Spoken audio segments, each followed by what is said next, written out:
हाँ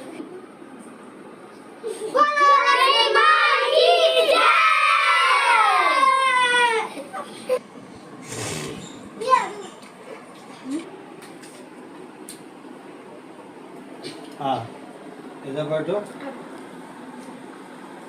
अभी हवन होगा।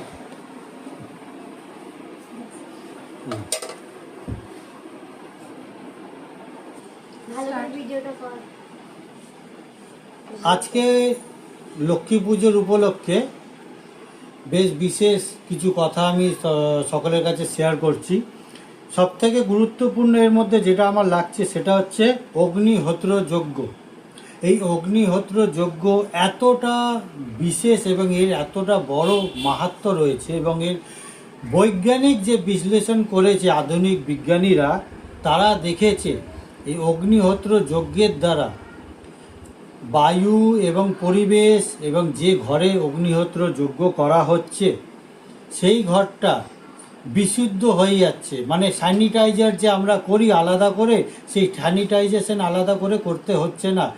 ঘরের যে বাতাবরণ, অশুদ্ধ বাতাস, মারক ভাইরাস, সেই ভাইরাসগুলোকে এই অগ্নিহোত্রের যজ্ঞের যে ধোঁয়া উঠছে সেই ধোঁয়ার প্রভাবে সেই বাতাস বিশুদ্ধ হচ্ছে এবং ভাইরাস মুক্ত হচ্ছে। এছাড়া এর অনেক গুণাগুণ রয়েছে এবং এর গুণাগুণ আমরা কৃষি ক্ষেত্রে এখন ব্যবহার করছে। দেশ থেকে বিদেশ, Germany, Austria, France, Australia, England, America, প্রত্যেকটা দেশ অগ্নিহোত্র যজ্ঞের যে ভস্মটা তৈরি হচ্ছে সেই ভস্মটা তারা কৃষি ক্ষেত্রে তারা ব্যবহার করছে এবং ব্যবহার করে তারা ব্যাপক সুফল লাভ করছে। এছাড়া অগ্নিহোত্র যজ্ঞ যে স্থানে করা হচ্ছে, যে বাড়িতে করা হয়, সেই বাড়ির পরিবেশ অত্যন্ত ভালো হয়। পরিবারের যারা সদস্য রয়েছে তাদের মধ্যে যদি কোনো মনোমালিন্য থাকছে সেই মনোমালিন্য ঠিক হয়ে যাচ্ছে, নিজেদের মধ্যে সম্পর্ক সুস্থ হচ্ছে এবং শারীরিক সুস্বাস্থ্য এবং মানসিক স্বাস্থ্য খুব ভালোভাবে তারা দিনকে দিন উত্তরোত্তর বৃদ্ধি পাচ্ছে। কারণ অগ্নিহোত্রের যজ্ঞের যে বাতাসের মধ্যে যে বিশুদ্ধ বাতাবরণ তৈরি করছে, যার ফলে মানুষ বিশুদ্ধ অক্সিজেন তারা নিতে পারছে, যার ফলে মানুষের চিন্তা ভাবনা অত্যন্ত উচ্চ পর্যায়ে হচ্ছে, মানুষের মধ্যে ধৈর্য বাড়ছে, ক্ষমতা বাড়ছে, পরিশ্রম করার ক্ষমতা বাড়ছে, মানিয়ে নেওয়ার ক্ষমতা বৃদ্ধি হচ্ছে এবং এর পাশাপাশি আমাদের শারীরিক সক্ষমতাও বৃদ্ধি হচ্ছে, যার ফলে আমরা দেহ মনে সুস্বাস্থ্য লাভ করছি। এই অগ্নিহোত্র যজ্ঞ একটা সময় দিনে দুবার করা হতো আবশ্যিকভাবে, কম্পালসারি। ভারতবর্ষের প্রত্যেকটা বাড়িতে সকালবেলায় একবার, দিনের বেলা ভোর 6টার সময় মধ্যে করা হতো, আরেকটা করা হতো সন্ধ্যে 6টার সময়। অর্থাৎ সকাল 6টা থেকে সন্ধ্যে 6টা পর্যন্ত এর প্রভাব থাকছে, বাড়িকে বিশুদ্ধ রাখছে। আবার সন্ধ্যে 6টা থেকে রাত্রি একেবারে পরের দিন সকাল 6টা পর্যন্ত 12 ঘন্টা একেবারে ঘর বাড়িকে বিশুদ্ধ রাখছে, যার ফলে দেহের ক্লান্তি, মানসিক ক্লান্তি, সমস্ত ক্লান্তি মুক্ত হয়ে মানুষ একটা সুস্থ সতেজতা তারা লাভ করছে, যার ফলে মানুষের মানসিকতাও খুব ভালো হচ্ছে। গৃহস্থ আশ্রম যেটা ভারতবর্ষকে বেঁধে রেখেছে, গৃহস্থ আশ্রম, সেই গৃহস্থ আশ্রমকে অটুট বজায় রাখছে এবং এই গৃহস্থদের সুখ, সমৃদ্ধি, আর্থিক স্বাধীনতা, স্বাবলম্বিতা সমস্ত কিছু বৃদ্ধি পাচ্ছে কেবলমাত্র এই ছোট্ট অগ্নিহোত্র যজ্ঞের মাধ্যমে। এই যজ্ঞে কি লাগছে এই কটা একটু দেখাও, সামনে দেখাও ক্যামেরা।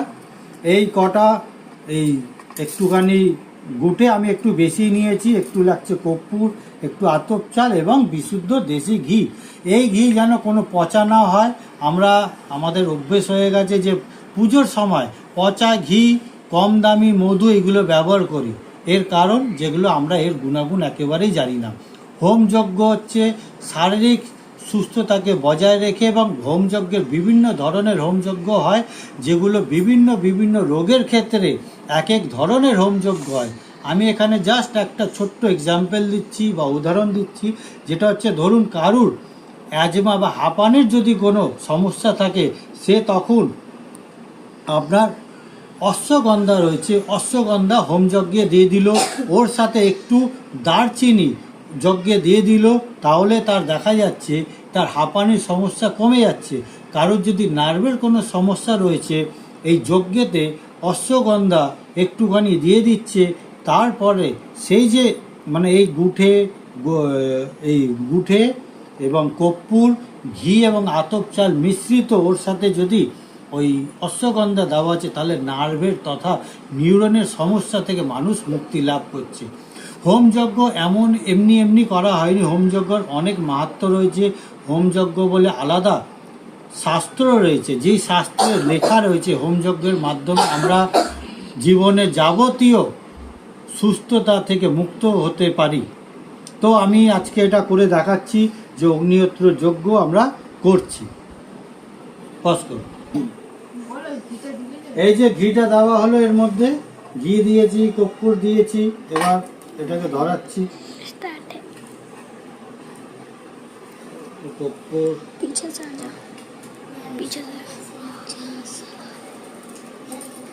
এই আতপ চাল,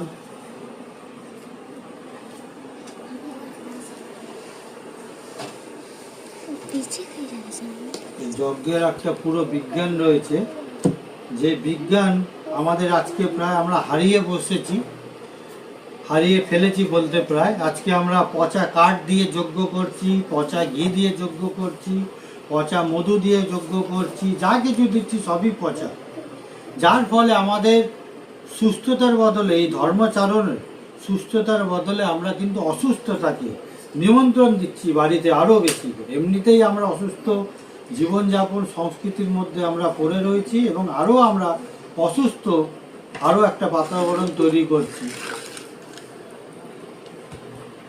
পজ করো। এই অগ্নিহোত্র যজ্ঞ জ্বালানো হচ্ছে, জ্বলেছে।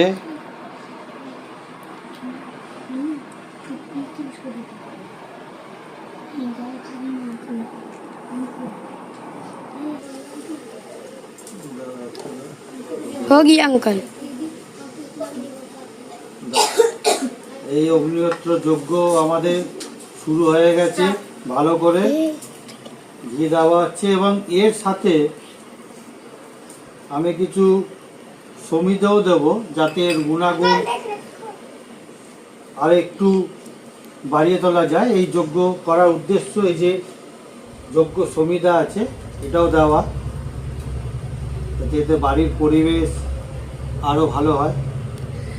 এবং এর সাথে আমাদের এটা কি, এগুলো আতপ চাল না?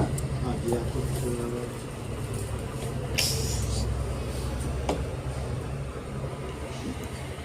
খাট চলে নাকি? আর ও কর্পূরটা এই দিকটা তো জ্বলছে না, এই জায়গাটা তো জ্বলে।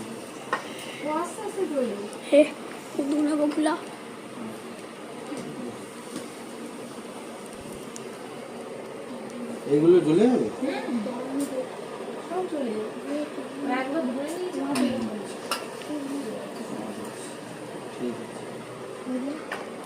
अच्छा पॉज कर दो अभी, हो गया।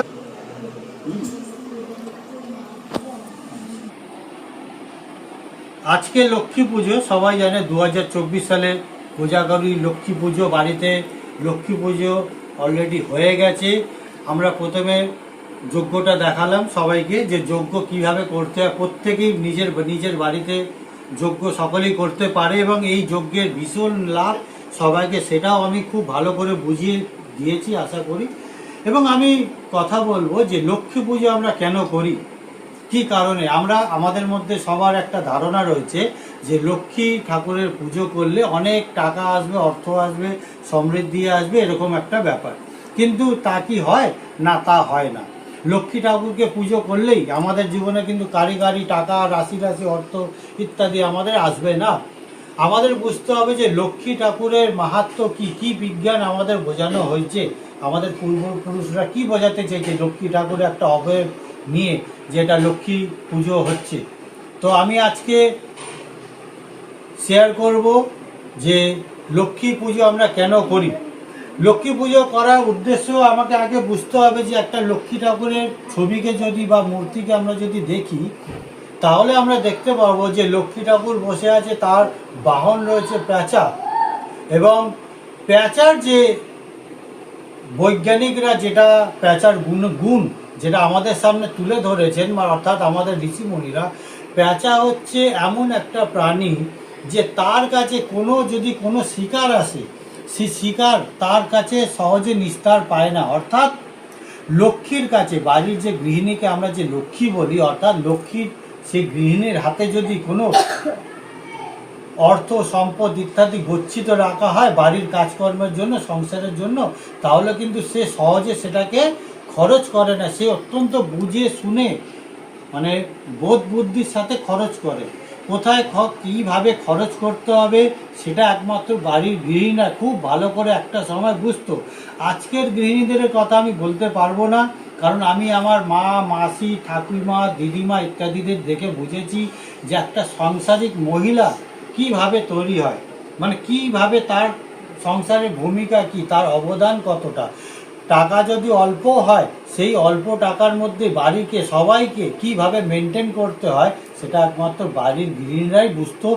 আগেকার দিনের কথা বলছি, আজকের কথা আমি বলতে পারছি না, কারণ আজকের অধিকাংশ স্ত্রীদের মধ্যে আমরা যেটা দেখেছি সেটা হচ্ছে বিয়ে মানেই একটা হোটেল রেস্তোরাঁর মতো ভাব। কতটা আমি খরচ করতে পারবো, কারি টাকা আমি খেতে পারবো, জমানো কিছু না, আমি ঋণ নিয়ে আমি নিজের বিলাস বাসন ইত্যাদি সমস্ত কিছুকে আমি নিজের ভোগ বিলাসেই টাকাটা লাগাবো। ভবিষ্যতের জন্য যে সঞ্চয় করতে হবে অর্থকে, সেই কথাগুলো আজকের স্ত্রীরা আমার মনে হয় খুব অল্প সংখ্যক স্ত্রীরাই এই কথা মেনে চলে যে অর্থ দিয়েই কিন্তু জীবনে সুখ, শান্তি, সমৃদ্ধকে বজায় রাখা সম্ভব, এবং যে কারণে অর্থকে খুব বুঝে শুনে খরচ করতে হবে। এই যে লক্ষ্মীর আমরা মূর্তির মধ্যে দেখি যে চালটা তিনি ফেলছে, হাতের মধ্যে দেখি এরকম করে তিনি খরচ করছেন, অর্থাৎ পুরো দু হাত খোলা করে নিজের কাছে যা সঞ্চয় রয়েছে সেই সঞ্চয়টাকে একেবারে বিলিয়ে দিচ্ছে না অবুঝের মতো। সে টাকাটাকে, সে ধন সম্পদকে, সে গৃহ সামগ্রীকে খুব বুঝে শুনে ব্যয় করছে। এটাই হচ্ছে লক্ষ্মী ঠাকুরের মাহাত্ম্য। যারা, যেসব স্ত্রীরা, যেসব গৃহিণীরা লক্ষ্মীর এই গুণগুলোকে তারা বুঝতে পারবে, তারাই হবে প্রকৃত সংসারী। আর যারা প্রকৃত সংসারী তারাই হচ্ছে প্রকৃত দেহধারী, রক্ত মাংসের মা লক্ষ্মী। তো আমরা জানলাম যে মা লক্ষ্মী যদি পুজোকে আমরা সার্থকভাবে নিজেদের জীবনে যদি আমরা নামিয়ে আনতে পারি, তাহলে কিন্তু আমাদের প্রত্যেকে, নারী, স্ত্রী, পুরুষ নির্বিশেষে সবাইকে কিন্তু হিসেবি হতে চলতে হবে। বেহিসাবি হলে যত টাকাই আমরা রোজগার করি না কেন, সেই টাকা কিন্তু আমাদের থাকবে না। ধার কর্জ করেই ঘর সংসারকে চালাতে হবে, যেটা আমরা প্রায় প্রত্যেক ঘরে আজকে আমরা দেখছি যে ধার কর্জ করে নিজেদের ভোগ বিলাসের উপকরণকে আমাদের কিনতে হচ্ছে। সঞ্চয় আমাদের কিছুই হচ্ছে না, ব্যয় হয়ে যাচ্ছে তার থেকে বেশি। যদি আজকে আমি শেষ কথা বলবো, আজকে যদি আমাদের ভারতবর্ষের 80% লোকের দেখা গিয়েছে যে তাদের ব্যাংক ব্যালেন্স 1 লক্ষ টাকাও নেই, এতটাই আমাদের দীনতা, এতটাই আমাদের দুরবস্থা। যেহেতু আমরা লক্ষ্মীর মাহাত্ম্যকে বুঝি না, লক্ষ্মীর পাঁচালী আমরা হয়তো প্রত্যেক বৃহস্পতিবারে আমরা করি, লক্ষ্মী পুজো আমরা প্রত্যেক বছরেই করি, কিন্তু লক্ষ্মীর মাহাত্ম্য না বুঝলে ঘরে কখনোই আমরা সেই লক্ষ্মীর সুখ, সমৃদ্ধি ইত্যাদি কিছুই আসবে না।